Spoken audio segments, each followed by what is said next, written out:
میں امداد سمرو بہت بڑی ڈیولپمنٹس ہیں، اور وہ بھی تحریک انصاف کے حوالے سے پی ٹی آئی کو جھٹکے پہ جھٹکا لگ رہا ہے۔ ایک اور جھٹکا لگا ہے تحریک انصاف کو جلسے سے صرف ایک دن پہلے۔ اب کل تحریک انصاف کا جلسہ ہے، تو جلسہ ہو پائے گا نہیں ہو پائے گا، کتنا بڑا کامیاب ہوگا، کتنا پرامن ہوگا،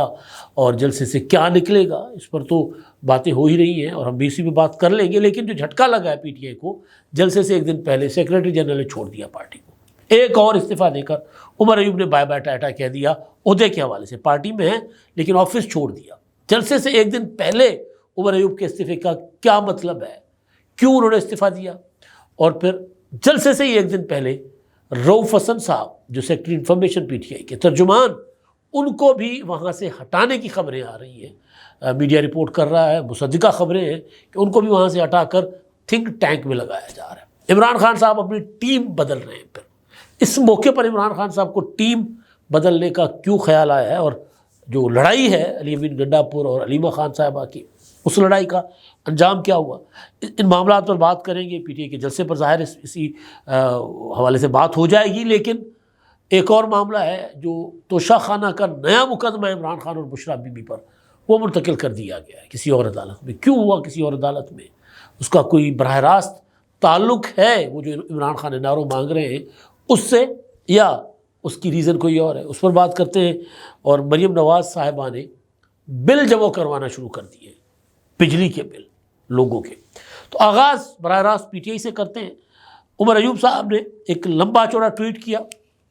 اور اس پر انہوں نے ساتھ ہی اپنے استعفے کی جو کاپی ہے وہ بھی انہوں نے شیئر کی ہے، اور یہ اسکرین پر آپ دیکھ لیں۔ عمر ایوب صاحب لکھتے ہیں کہ جی میں نے شبلی فراز کو درخواست کی، جو اپنا سینٹ میں اپوزیشن لیڈر ہیں اور عمران خان صاحب کے چیف آف اسٹاف ہیں، یعنی پارٹی کے سیکرٹری جنرل جو ہیں وہ ان کا رابطہ براہ راست عمران خان سے پتہ نہیں کیوں نہیں ہے۔ لیکن کیا میں نے ان کو ریکویسٹ کی کہ جی عمران خان کو میرے استعفے کے متعلق آگاہ کر دیں جب آپ کی میٹنگ ان کے ساتھ ہو، اور 5 ستمبر کو، اور استعفیٰ انہوں نے کہتا ہے کہ جی میں نے 4 ستمبر کو دیا تھا، اور عمران خان صاحب نے اور عمران خان صاحب نے وہ استعفیٰ جو ہے 4 ستمبر کو میں نے استعفیٰ دیا تھا، 5 کو ان کی میٹنگ ہوئی، اور عمران خان نے وہ استعفیٰ جو ہے میرا منظور کر لیا، یعنی 2 دن پہلے۔ اور وہ کہتے ہیں کہ جی بڑا زبردست رہا میرا پی ٹی آئی کے بطور سیکرٹری جنرل، میں نے بڑا اچھا کام کیا ہے، خان صاحب کی مہربانی، اور اب میں فوکس کرنا چاہ رہا ہوں اپوزیشن لیڈر کے طور پر قومی اسمبلی میں، اور میرے اوپر مقدمات ہیں وغیرہ وغیرہ، اور نئے سیکرٹری جنرل کے لیے میں جو ہے وہ دعا کرتا ہوں کہ وہ جو ہے وہ کامیاب رہیں۔ وہ کہتے ہیں پہلے میں نے 22 جون کو اسی سال 22 جون کو استعفیٰ دیا تھا، لیکن وہ منظور نہیں کیا گیا تھا، اب میں نے استعفیٰ دے دیا، پتھر پر لکیر، اور اب میں پارٹی کا سیکرٹری جنرل نہیں رہوں گا۔ خبریں یہ ہیں کہ سلمان اکرم راجہ صاحب کو پی ٹی آئی کے سیکرٹری جنرل کی ذمہ داری دی جائے گی۔ سلمان اکرم راجہ صاحب ایک پروفیشنل وکیل ہیں، اور جتنے بڑے وہ پروفیشنل وکیل ہیں، جتنے وہ اپنے معاملات میں الجھے ہوتے ہیں، وہ پی ٹی آئی کے سیکرٹری جنرل کے عہدے سے نبھا کر پائیں گے، انصاف کر پائیں گے یا نہیں کر پائیں گے، ایک الگ سوال ہے۔ لیکن سلمان اکرم راجہ صاحب کا ایک بیک گراؤنڈ بھی رہا ہے کہ پاناما کا جو مقدمہ تھا اس میں وہ نواز شریف صاحب کے وکیل بھی رہے ہوئے، جو عمران خان صاحب کو اتنا بڑا لیڈر جس مقدمے کے ذریعے بنایا گیا تھا۔ تو خیر یہ کچھ الگ معاملات ہوتے ہیں، پروفیشنل ایشوز کچھ ہوتے ہیں، سیاسی ایشوز کچھ ہوتے ہیں۔ یہ تو پی ٹی آئی کو ایک بڑا جھٹکا۔ اب اس میں عمر ایوب صاحب استعفیٰ یہ 2-3 دن بعد میں بھی دے سکتے تھے، یہ جلسہ نکلوا دیتے، اس کے بعد استعفیٰ دے دیتے، لیکن انہوں نے اس موقع پر کا انتخاب کیوں کیا، اور عمران خان صاحب نے استعفیٰ منظور کیوں کیا؟ یہ سارا پی ٹی آئی کے اندر جو کھچڑی پک رہی ہے نا، یہ اسی کی عکاسی ہے۔ علی امین گنڈا پور اور علیمہ خانم میں جو لڑائی ہے وہ آپ کے سامنے ہے۔ عمران خان صاحب نے 2 دن پہلے کہا کہ جی میں نے کہہ دیا کہ جی علی امین گنڈا پور جو ہے نا وہ سب کچھ ہیں، سب نے اس کی بات مانی ہے، یا انہوں نے اپنی بہن کو ایک بار پھر سائڈ لائن کر دیا۔ چلیں، موروثی سیاست کا عمران خان صاحب وہ نہیں اس کے علمبردار، تو اس حوالے سے دیکھ لیتے ہیں اس کو۔ ورنہ پی ٹی آئی جتنی پی ٹی آئی ہے وہ عمران خان صاحب کے لیے کچھ بھی نہیں کر پا رہی۔ تھوڑی بہت جو ایفرٹ ہے، تھوڑی بہت عمران خان صاحب کے متعلق آواز باہر آتی ہے، ان کی بہنیں اٹھاتی رہتی ہیں، یا باہر بیٹی اب پتہ نہیں باہر ہے کہ واپس آ گئی ہے مریم ریاض بھٹو صاحبہ، بشریٰ بی بی کی بہن، تو وہ اٹھاتی رہتی تھی۔ ورنہ پی ٹی آئی میں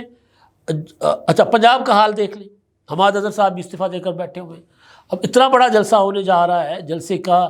کے لیے ظاہر ہے حکومت تو حتی الامکان کوشش کرے گی ایڈمنسٹریشن کہ کسی طور پر بھی زیادہ لوگ نہ آ سکیں، اور پارٹی کے اندر جو اختلافات ہیں، لڑائیاں جھگڑے KPK کے اندر الگ ہیں، پنجاب کے اندر الگ ہیں، باقی صوبوں میں تو پارٹی PTI ابھی نام کو ہی ہے، مطلب سندھ میں بھی، کراچی میں تھوڑی بہت PTI تھی، اب وہاں پر پاپولر سپورٹ تو PTI کی ہوگی، لیکن تنظیم نہیں ہے تو وہ کیسے لوگوں کو نکال سکے گے؟ تو جلسہ تو خیر کل ہوگا تو پتہ چل جائے گا۔ عمران خان صاحب کی آخری امید اسی جلسے کے اوپر ہے، لیکن یہ جو اپنا ریزائن ان کا عمر ایوب کا، اور پھر خبر ایک اور خبر نے آنا کہ جی رؤف حسن صاحب کو پارٹی کے سیکرٹری اطلاعات کے عہدے سے ہٹا کر تھنک ٹینک میں ان کو ذمہ داری دی جا رہی ہے، اس کا سربراہ بنایا جا رہا ہے۔ اب ریسنٹلی رؤف حسن صاحب جو ہے وہ تحویل سے باہر آئے، گرفتار تھے، جیل میں تھے، FIA کی تحویل میں تھے، FIA میں پتہ نہیں کس کس نے ان سے تفتیش کی، پوچھ گچھ کی، اس کے بعد فیض حمید گرفتار ہو گئے، تو فیض حمید کی گرفتاری، فیض حمید کے خلاف کورٹ مارشل کا آغاز، اور پھر خبریں آنا کہ جی عمران خان اور فیض حمید کا جو ہے وہ تعلق ثابت ہو رہا ہے، اور پھر اس کو اعتراف کرنا اس کے اوپر رؤف حسن صاحب کا کہ جی ہاں 15-16 بار تو عمران خان سے میرا بھی رابطہ رہا تھا، یعنی وہ باہر جو بات کر رہے ہیں وہ تو بہت تھوڑی سی ہوگی نا، ایک مطلب ایک پورا کا پورا ایک دیگ میں سے ایک دانہ ہوگا چاول کا، اندر جو کچھ دیکھ کر آئے ہوں گے پتہ نہیں کیا کیا دیکھ آئے ہوں گے، اور عمران خان صاحب کو اندازہ ہوگا کہ رؤف حسن صاحب سے کیا کیا اگلوایا گیا ہوگا، یا رؤف حسن صاحب کیا کیا اندر مخبریاں کر کے آئے ہوں گے، لہذا رؤف حسن صاحب کو آہستہ آہستہ کھڈے لائن لگایا جا رہا ہے۔ تھنک ٹینک کچھ نہیں ہوتا پارٹیوں کے اندر۔ رؤف حسن لائم لائٹس میں تھے، 9 مئی کے بعد وہ زیادہ فوکسڈ ہوئے، زیادہ PTI کی جو ہے وہ اپنا جو صف اول میں آئے، اس سے پہلے اتنا ایکٹیو نہیں تھے، بے شک وزیر اعظم کے معاون شامل بھی رہے ہوں گے لیکن اس طرح وہ ایکٹیو نہیں تھے۔ تو اس رؤف حسن کو پیچھے دھکیل دینا اس چیز کی گواہی یا نشاندہی ہے کہ بھائی یہ PTI کے اندر جو ہے، اب عمران خان صاحب کہتے تھے نا کہ پتہ ہی نہیں کون ایجنسیوں کا آدمی ہے کون ہمارا ہے، تو اب عمران خان صاحب کو اپنے سائے پر بھی خوف آنے لگا ہے، سائے سے بھی خوف آنے لگا ہے، اس پر بھی یہ شک عمران خان صاحب کر رہے ہیں، لہٰذا یہ وہ لوگ ہیں جو عمران خان صاحب کا سایہ سمجھے جاتے تھے نا، اب جا کر ملاقاتیں کرتے تھے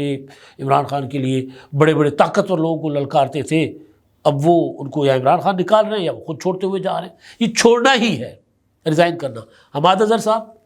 پارٹی کے صوبائی صدارت سے ریزائن کرنے کے بعد کس طرح آپ کو ایکٹیو نظر آ رہے ہیں؟ نہیں، کیونکہ وہ بھی آہستہ آہستہ اپنے آپ کو ڈسٹنس کر رہے ہیں اس پولیٹکس سے جو سیاست پوری کی پوری PTI کو لے بیٹھی ہوئی ہے، تباہ کر چکی ہے، اور اس کے ثبوت اب آنا شروع ہو گئے ہیں کہ عمران خان صاحب نے کس طرح لوگوں کو اکسایا تھا، یا کس طرح فیض حمید اور عمران خان نے سازشیں کی تھی بغاوت کی۔ تو جب ثبوت آتے ہیں، لوگوں کے سامنے رکھے جاتے ہیں کہ یار یہ دیکھ لو، تم لوگوں کا اس میں ہاتھ ہے نہیں ہے، لیکن یہ دیکھ لو یہ کیا ہو رہا ہے، تو پھر لوگ اپنے آپ کو تھوڑا سا پیچھے کرتے ہیں۔ اب کل کا جلسہ، اب اس جلسے کو ہونا تھا سنگجانی میں، یہ سنگجانی کیا جاتا ہو تو اس کو پھر منتقل کر دیا گیا PTI کی خواہش پر، مویشی منڈی پاس ہی ہے وہاں پر، اور علی امین گنڈاپور نے بھڑکے شڑکے ماری کہ جی ہمارا سامان جو ہے جلسے کا وہ سارا یہاں سے اٹھا کے تھانے میں منتقل کیا گیا ہے، اور جو لوگ یہ کر رہے ہیں، جو حکم دے رہے ہیں، ان کے بابے ان کو کہہ دیں کہ جی اگر ایسا کیا تو پھر میں یہ بھی کر لوں گا، وہ بھی کر لوں گا، پھر ہم کرینے بھی لا رہے ہیں، پتہ نہیں کیا کیا لا رہے ہیں، اور ہم سب کو اکھاڑ کے باہر پھینک دیں گے، اس طرح کی وہ باتیں کر رہے ہیں۔ اب جلسے کے لیے ابھی تک جب میں بات کر رہا ہوں آپ سے تو کہیں سے کوئی ایک شکایت نہیں آئی، کوئی انتظامیہ رکاوٹ ڈال رہی ہے۔ یہ ضرور PTI والے کہہ رہے ہیں کہ جی پانی چھوڑا جائے گا، اگر پانی چھوڑا گیا تو بے شک وہاں دریا بہتا ہو، ہم دریا کے اندر بھی جلسہ کر لیں گے، تو کر سکتے ہیں PTI والے جلسہ۔ اور عمران خان صاحب جب خود باہر تھے تو برستی بارش میں بھی ان کے جلسے ہوتے تھے، اس میں کوئی دو رائے نہیں ہے کہ ان کے لوگ آتے ہیں اور وہ کھڑے ہوتے ہیں دوسری پارٹیوں میں، اس طرح لوگ سخت موسم میں نہیں اپنے وہ ایک وقت تھا جب محترمہ بے نظیر بھٹو شہید کے جلسے ہوتے تھے، ذوالفقار علی بھٹو شہید کے جلسے ہوتے تھے، تو اس وقت لوگ ہر مطلب 2 دن بے نظیر صاحبہ روڈ کارواں پہ چل رہی ہوتی تھی تو 2 دن لیٹ ہوتی تھی وہ، لیکن لوگ کھڑے ہوتے تھے، جہاں جلسہ ہونا ہوتا تھا وہاں ہوتے تھے۔ تو اب PTI میں یہ ضرور ہے کہ جی ہر موسم میں یہ جلسہ کرنا انہوں نے لوگوں کو سکھایا بھی ہے، اور اب دیکھتے ہیں عمران خان کے بغیر وہ جلسہ کیسا ہوتا ہے۔ اگلی چیز میں نے آپ کو گزارش کی تھی کہ جی یہ اپنا کیا نام ہے ان کا، عمران خان صاحب اور ان کی اہلیہ بشریٰ بی بی صاحبہ کا کے اوپر جو نیا توشہ خانہ کا مقدمہ بنا ہے، توشہ خانہ نمبر 2، تو وہ یوں لگ رہا ہے جیسے نیٹ فلکس کا کوئی سیزن چل رہا ہو نا، سیزن 1 سیزن 2۔ تو توشہ خانہ ریفرنس 2 جو ہے وہ سماعت کے لیے منتقل ہو گیا ہے احتساب عدالت نمبر 2 میں۔ جج ناصر جاوید رانا صاحب جو 190 ملین پاؤنڈ کی سماعت کر رہے ہیں، انہوں نے یہ مقدمہ منتقل بھیج دیا ہے جج احتساب عدالت نمبر 2 کے محمد علی وڑائچ صاحب۔ محمد علی وڑائچ صاحب نے توشہ خانہ 190 ملین پاؤنڈ کا جو مقدمہ تھا اس کو انہوں نے تقریباً منطقی انجام پر پہنچا دیا تھا، اور آخری یعنی بالکل فائنل ٹچز پہ تھا، آخری ایک آدھ جرا رہتی تھی، تو پھر ان سے اضافی چارج جو تھا انہوں نے چھوڑ دیا، اور پھر جج رانا ناصر جاوید صاحب جو پہلے ایک مقدمہ سن رہے تھے ان کے حوالے ہو گیا 190 ملین پاؤنڈ کا۔ اب دوبارہ ایک اور مقدمہ عمران خان اور بشریٰ بی بی کی کرپشن کا جج محمد علی وڑائچ صاحب کے پاس آ گیا ہوا ہے۔ یہ ہے سعودی جو ہے ولی عہد سے بلغاری جولری کا سیٹ لینے کا مقدمہ ہے۔ خان صاحب اور بشریٰ بی بی اور پی ٹی آئی والے یہ کہہ رہے ہیں کہ جناب یہ جو ترمیمیں بحال ہوئی ہیں نیب قوانین میں، ان کی بحالی کے بعد تو اب ہم پر مقدمات یہ نہیں بنتے، یعنی ہمیں NRO دے دیں اور ہمیں گھر جانے دیں۔ لیکن ایسا ہونے نہیں لگا، کیونکہ اس میں وہ جو ترامیم ہے جہاں اپلائی ہوگی، ظاہر ہے وہ مقدمہ نہیں چلے گا، نیب کے حوالے نہیں ہوگا، لیکن مقدمہ ختم نہیں ہوگا، پھر وہ اینٹی کرپشن کے پاس چلا جائے گا، پھر وہ کسی اور ڈپارٹمنٹ کے پاس چلا جائے گا، وہ نیب کی ڈومین سے تو نکل جائے گا کہ 50 کروڑ سے کم والا معاملہ ہے تو لہٰذا یہ کسی اور عدالت میں چلے گا، احتساب عدالت میں نہیں چلے گا، یا نیب کی اس میں نہیں آتا جوریسڈکشن میں یہ معاملہ، تو وہ نکل جائے گا، لیکن چلے گا ضرور۔ یہ نہیں ہے کہ ان کو معافیاں مل جانی ہے۔ اچھا جی، اب میں دیکھ رہا تھا جیو کی ویب سائٹ، تو بڑی خوبصورت قسم کی ہیڈ لائن لگی ہوئی تھی کہ جی مریم نواز نے آپ کے بل جمع کروا دیے۔ یہ والا جو بل ہے نا، لوگوں کو بجلی کے بل موصول ہونا شروع ہو گئے، تو اس میں مریم نواز صاحبہ نے آپ کے 5,418 روپے کا جو بل ہے وہ مریم نواز نے ادا کر دیا ہے۔ ٹوٹل بل جو ہے 18,136 روپے۔ اس طرح کہ وہ بل، کیونکہ یہ جو 14 روپے کا ریلیف جو اعلان کیا تھا نواز شریف صاحب نے مریم نواز صاحبہ کو بٹھا کر کہ جی 2 ماہ کے لیے حکومت پنجاب 500 یونٹ تک، یعنی 200 سے 500 یونٹ تک جو جن کی بجلی استعمال ہوگی ان کو فی یونٹ 14 روپے ریلیف سبسڈی جو ہے وہ پنجاب حکومت دے گی۔ ان کو جو ٹوٹل بل آئے گا اس میں سے 14 روپے فی یونٹ 500 یونٹ تک وہ مائنس کر کے باقی وہ پے کریں گے، اور دوسرا حکومت پنجاب کے خزانے سے چلا جائے گا۔ تو یہ اب ظاہر ہے لوگوں کو ایک بڑا ریلیف ہے، لوگوں کو ملنا شروع ہو گیا ہے، اور ساتھ ساتھ بجلی کے بلوں کے اوپر یہ لکھا آ رہا ہے کہ جی آپ کے حصے کا اتنا بل وزیر اعلیٰ مریم نواز صاحبہ نے ادا کر دیا۔ اب تک کے لیے اتنا ہی، اللہ حافظ۔